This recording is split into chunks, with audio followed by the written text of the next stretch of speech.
My name is Buck Johns, and I have been asked by Bruce Lazenby to be able to add some memories, 20-year anniversary of Sky Rose Chapel, and I'm honored to do so.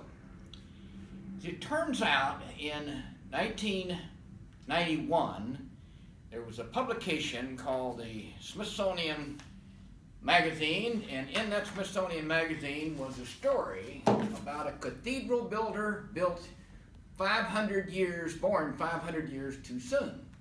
It was a story about Fay Jones. Bruce Lazenby read that article. He and Dennis Paulson were working on building a magnificent chapel at Rose Hills, and they wanted to get Fay Jones to do it.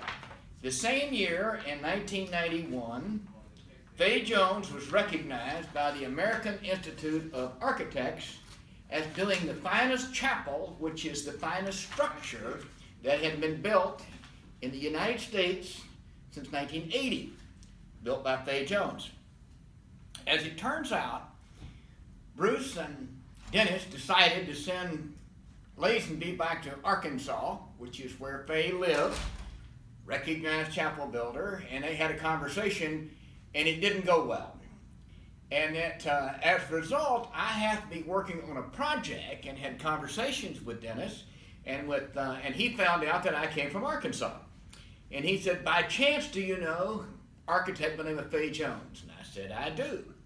And as it turns out, then we were able to put all these odd pieces together, and Fay Jones happened to be a close friend of mine. He was a young architectural professor when I was a young engineering student at Arkansas back in the 60s.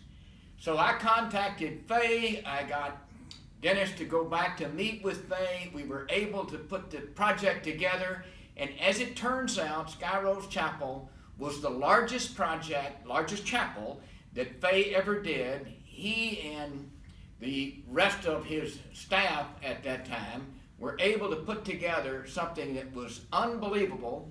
Maurice Jennings was his partner, dear friend of mine, and that was the origin of the chapel at Sky Rose Chapel. And that this table right here, interestingly, was designed by Fay Jones and Maurice Jennings as a compensation to me for putting that project together, and I'm honored to have it, and I thank you for being a participant in this walk down memory lane of Sky Rose Chapel 20 years later. Thank you.